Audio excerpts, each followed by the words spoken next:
What's the meaning of candy ass?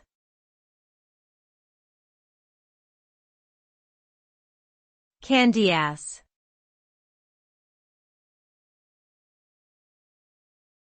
Candy ass.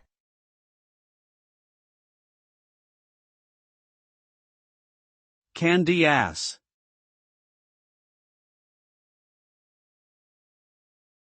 Candy ass.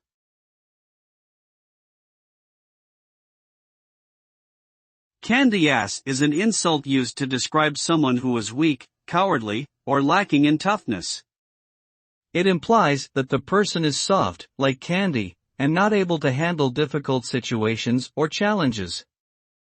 This term is often used in a derogatory way to belittle someone who is seen as inferior or inadequate.